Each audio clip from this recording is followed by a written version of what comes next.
उम्मती जो हाले जार में अर्ज करे, मुमकिन नहीं कि हैरे बशर को खबर ना हो। आज अगर हम शेहू चक के अंदर बैठकर हुजूर का जिक्र कर रहे हैं, हमारा ईमान होना चाहिए कि वहां पे हमारी हाजिरी लग रही है।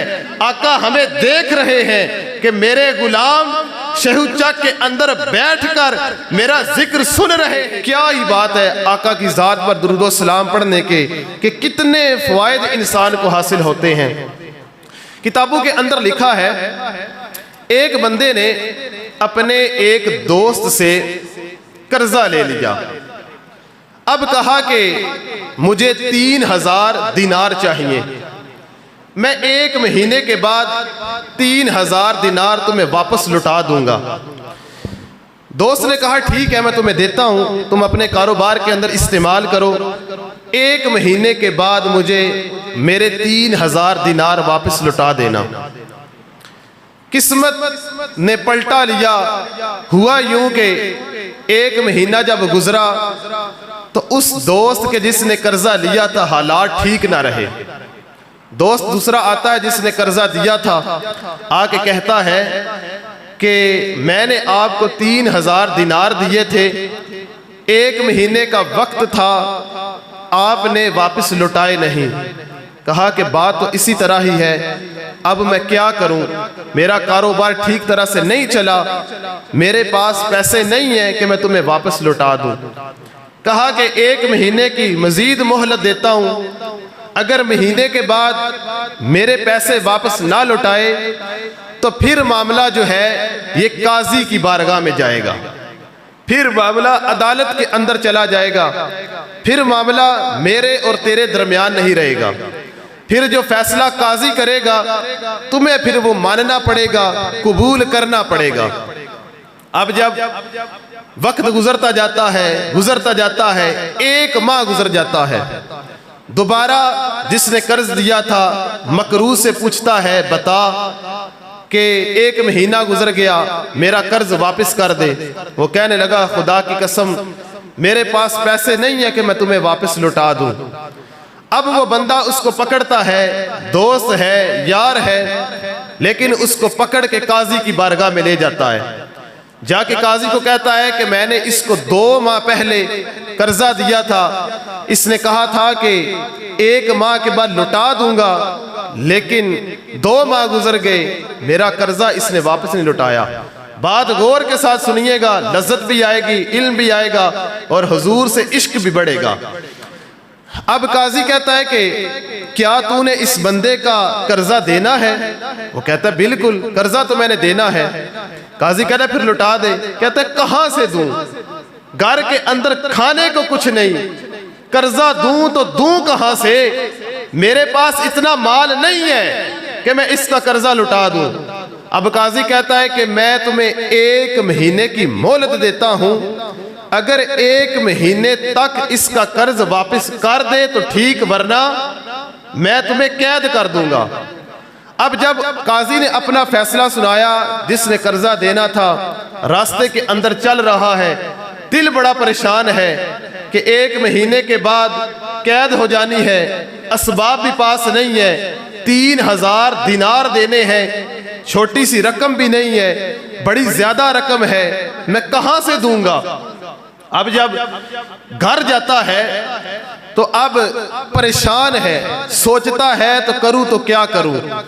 अब सोचते सोचते दिल के अंदर एक बात आती है कि एक दिन किसी से सुना था जो हुजूर की जात पर दुरूद व सलाम पढ़ता है, आका करीम सल्लल्लाहु अलैहि वसल्लम उस बंदे की मुश्किल को दूर फरमाते हैं। अगर वो कर्जदार हो, हुजूर उस पर इतनी रहमत फरमाते हैं कि उसका कर्जा उतर जाता है। अल गर्ज कोई भी मुश्किल हो, हुजूर की जात पर जो बंदा दुरूद व सलाम पढ़ता है, आका उसकी मुश्किलात को दूर फरमाते हैं। वो बंदा कहता है कि मैंने उस दिन दुरूद व सलाम पढ़ना शुरू कर दिया, पढ़ता गया, पढ़ता गया, पढ़ता गया, सुबह होती शाम होती, दिन गुजरते गए। कहता है 27 दिन हो गए हुजूर की जात पर दुरूद व सलाम पढ़ते पढ़ते, लेकिन कोई सबब पैदा ना हुआ। लेकिन कहता है ईमान था, यकीन था। आज हम भी नमाज पढ़ते हैं, दुरूदो सलाम पढ़ते हैं, विरद वज़ाइफ करते हैं, लेकिन हमारा यकीन कोई नहीं होता। बस है कि हो गया तो हो गया, ना है तो ना सही, हम इस तरह कह देते हैं। लेकिन उस बंदे का यकीन पुख्ता था। उसने कहा कि मैं पढ़ता हूं, करम जरूर होगा। वो कहता है कि जब 27 दिन गुजर गए, रात आई, आंखें बंद हुई, तो एक बंदे की मुझे आवाज आई, परेशान ना हो, तेरा कर्जा अदा कर दिया जाएगा। परेशान ना हो, तेरा कर्जा अदा कर दिया जाएगा। वो कहता है जब सुबह हुई ना, 28वां दिन था, बड़ा मैं खुश था कि मेरा कर्जा अब अदा कर दिया जाएगा। कहता है कि फिर दिल के अंदर परेशानी आई कि किस तरह अदा कर दिया जाएगा। कोई सबब भी नहीं है। ख्वाब के अंदर कोई आया था, उसने आवाज दी थी, लेकिन कौन वो होगा जो मेरा कर्जा अदा करेगा। कहता है कि फिर दुरूद व सलाम पढ़ना शुरू हो गया। फिर दिल के अंदर थोड़ी सी आई कि आवाज आई है पूरी, अभी दलील मेरे पास नहीं आई, अभी पूरा सबूत मेरे पास नहीं आया। अब फिर 28वां दिन है, दुरूद व सलाम पढ़ रहा है, आका को याद कर रहा है, लेटा है तो दिल मदीने के अंदर है, आंखों से आंसू भी जारी है। जब फिर रात आती है तो फिर आंख बंद होती है तो दिल की आंख जाग जाती है। पहले आवाज आई थी, अब आका खुद तशरीफ लेकर आते हैं और आकर कहते हैं कि ए मकरूज परेशान क्यों होता है? हमने कहा तो था कि तेरा कर्ज अदा कर दिया जाएगा। कहा आका आपने फरमाया तो था, लेकिन मेरे पास कोई दलील न थी कि कौन मेरा कर्ज अदा करेगा, किसके मैं पास जाऊंगा वो मेरा कर्ज अदा करे। तो कहा कि एक वजीर है, अली बिन ईसा उसका नाम है, उसके पास जा और कहना कि नबी पाक ने भेजा है कि मुझे 3000 दिनार दो, मैंने अपना कर्ज अदा करना है। वो कहते हैं कि जब सुबह का वक्त हुआ ना, मैं बड़ा खुश था, बड़ा हशाश बशाश था, दिल के अंदर रौनकें लग गई थी, मैं बड़ा खुश था कि अब कर्म हो चुका है। कहते जब मैं सोच रहा था तो फिर मेरे दिल के अंदर ये बात आई, मैं जब अली बिन ईसा वजीर के पास जाऊंगा, वजीर को कहूंगा कि मुझे आका ने भेजा है कि अली बिन ईसा के पास जाओ, वो तुम्हारा कर्ज अदा कर देगा। कहते हैं कि फिर मेरे दिल के अंदर आया कि अली बिन ईसा वजीर है, बड़ा बंदा है, वडेरा है, उसने अगर मुझसे पूछ लिया कि तुम्हारे पास क्या दलील है, मैं कैसे मान लूं कि आका करीम सल्लल्लाहु अलैहि वसल्लम ने तुम्हें भेजा है? क्योंकि अगर मैं तुम्हारी बात मान लूं, आज मैं तुम्हारी मानूंगा, कल कोई और आ जाएगा, परसों कोई और आ जाएगा, इस तरह तो हर बंदा ही आके मुझे कहता रहेगा कि मुझे आका ने भेजा है, मुझे आका ने भेजा है। तो कहता है फिर दिल परेशान हुआ कि अब क्या करूं। कहता है फिर जब 29वां दिन था, फिर मैं उस दिन हुजूर की बारगाह के अंदर दुरूदो सलाम पढ़ता रहा, दिल फिर परेशान हो गया। कहता है कि जब 29वां दिन था, तीसरी शब थी, कहता है फिर आका ख्वाब के अंदर आ गए। पूछा कि ए कर्ज वाले तू गया क्यों नहीं ईसा के पास, उस वजीर के पास गया क्यों नहीं, वजह क्या है? वो कहता है कि या रसूलल्लाह सल्लल्लाहु अलैहि वसल्लम, इसकी वजह यह है कि मुझे आपने फरमाया था कि अली बिन ईसा के पास जाना, वो तुम्हारा कर्जा अदा कर देगा। लेकिन मैंने दिल के अंदर सोचा कि अगर अली बिन ईसा ने पूछ लिया कि तुम्हारे पास दलील क्या है, तुम्हारे पास एविडेंस क्या है जिसकी बिना पर तू मेरे पास आया है, आज तू आया है, कल कोई और आ जाएगा, परसों कोई और आ जाएगा, तो तेरे पास दलील क्या है? या रसूलल्लाह मैं आपके पास आया हूं, आप मुझे ऐसी कोई दलील दे ताकि मैं उस वजीर के सामने रखूं तो उसी वक्त मान जाए। तो हुजूर ने फरमाया कि उस वजीर अली बिन ईसा से जाके कहना कि ए अली बिन ईसा, तेरे और तेरे रब के दरमियान एक राज है कि जब फजर की नमाज तू अदा कर लेता है, तुझे पता है और तेरे रब को पता है कि तू हर रोज हुजूर की जात पर 5000 मरतबा दरूदो सलाम पढ़ता है। ये तेरे और तेरे रब के दरमियान राज है, इसके अलावा कोई बंदा नहीं जानता। देखें उस वक्त के वजीर कितने नेक हुआ करते थे कि फजर की नमाज अदा करता था और कोई काम नहीं करता था जब तक 5000 मरतबा हुजूर की जात पर दुरूद और सलाम नहीं पढ़ लेता था। कितना आशिक था वो।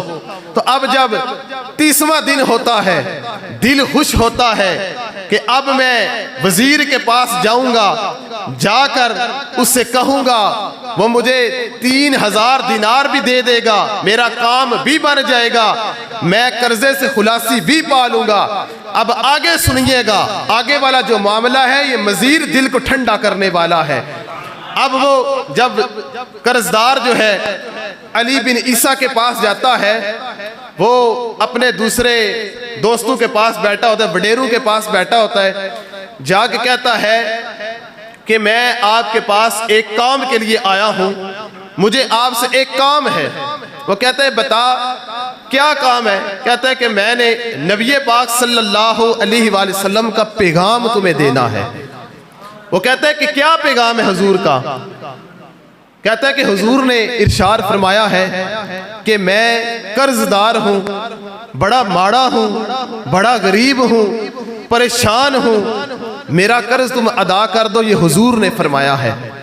आगे से अली बिन ईसा जो वजीर था वो कहने लगा कि ठीक है तू कर्जदार है, तुझे आका ने फरमाया है, क्या तेरे पास कोई दलील भी है, क्या तेरे पास कोई सबूत भी है कि जिसकी बिना पर मैं मान जाऊं कि वाकया ही हुजूर ने तुम्हें इरशाद फरमाया है।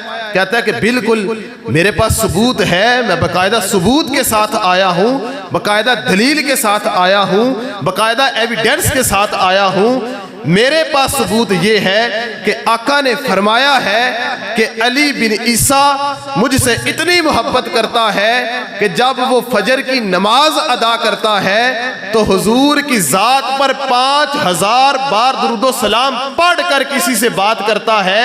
ये मोहम्मद अली बिन ईसा और उसके रब के दरमियान ये राज है, ये मैं सबूत लेके आया हूं।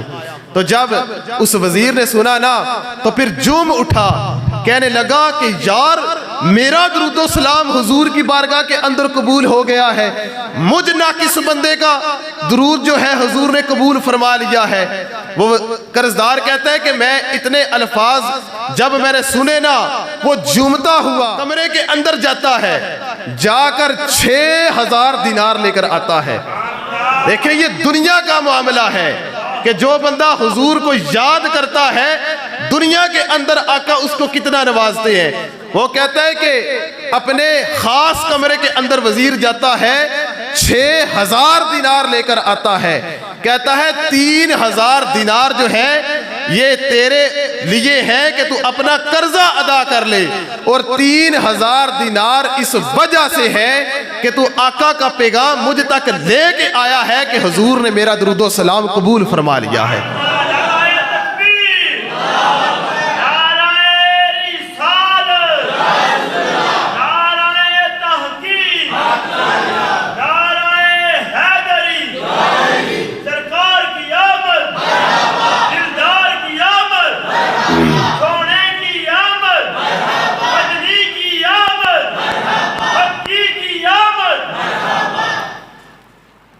कहता है कि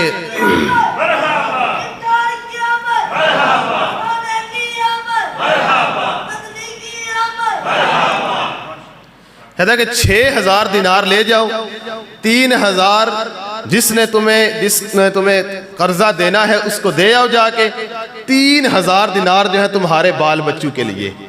अब कहता है कि मैं बड़ा खुश था, बड़ा ही खुश था कि 3000 मिला है, वो उस दोस्त को दे दूंगा जिससे मैंने कर्जा लिया था, 3000 से मजीद कारोबार कर लूंगा, क्या शाने है मेरे आका की। अब जब 30 दिन पूरे होते हैं काजी के पास जाता है, जाकर कहता है कि काजी साहब, आपने कहा था कि 30 दिन बाद अगर तू 3000 दिनार जमा नहीं करवाएगा तो तुझे सजा दी जाएगी, तुम्हें कैद कर दिया जाएगा। तो अब मैं आपके पास 3000 दिनार ले आया हूं, आप ये कबूल कीजिए और जिससे मैंने कर्जा लिया था उसको अदा कर दीजिए। अब जब 3000 दिनार काजी को दे दिए ना, काजी भी थोड़ा परेशान था कि 1 महीने पहले इसके पास खाने का कुछ नहीं था, बड़ा परेशान था, और आज इतना खुश है कि 3000 दिनार कितनी बड़ी रकम है इसके पास आ गई है। तो जब काजी ने पूछा तो कहने लगा कि मेरी इतनी औकात नहीं थी, लेकिन ये उन बड़ों का कर्म है कि उन्होंने मुझ पर कर्म फरमा दिया है।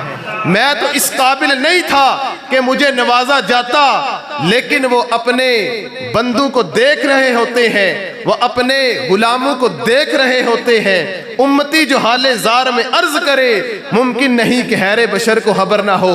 आज अगर हम शेहू चक के अंदर बैठकर हुजूर का जिक्र कर रहे हैं, हमारा ईमान होना चाहिए कि वहां पे हमारी हाजिरी लग रही है। आका हमें देख रहे हैं कि मेरे गुलाम शेहू चक के अंदर बैठकर मेरा जिक्र सुन रहे हैं। कितने ऐसे होंगे कि जो आज भी टीवी के सामने बैठकर क्रिकेट मैच देख रहे होंगे, लेकिन कितने ऐसे खुशनसीब हैं कि जो आज भी गुलजारे मदीना मस्जिद के अंदर बैठकर आका को याद कर रहे होंगे। तो कहा कि कहां से लेके आया है? कहने लगा कि मुझे आका करीम सल्लल्लाहु अलैहि वसल्लम ने 3000 दिनार अता किए हैं। हुजूर की बारगाह में दुरूदो सलाम पढ़ता रहा, हुजूर ने मुझे अता किए हैं, वो मैं आपके पास लेके आया हूं। अब आगे सुनिएगा काजी क्या कहता है। काजी कहता है कि कितना नेक बंदा है तू, मुझे आज पता चला है। 3000 दिनार में उस बंदे को लुटा देता हूं, लेकिन मैं भी हुजूर का आशिक हूं, तू भी हुजूर का आशिक है, लेकिन तेरी हाजिरी हुजूर की बारगाह में लगी है। अब मैं भी हुजूर की बारगाह में हाजिरी लगवाना चाहता हूं। वो काजी कहता है कि 3000 दिनार अब मैं भी तुझे तोहफे के अंदर दे देता हूं। अब आगे सुनिएगा, पहले 3000 अपने पास थे, 3000 दिनार काजी से आ गए, कितने हो गए? 6000 दिनार हो गए। अब जब जिसका कर्जा देना था उसने सुना, वो कहने लगा कि अब मैं भी पीछे नहीं रहूंगा, अब मैं भी अपनी हाजिरी हुजूर की बारगाह में लगाऊंगा।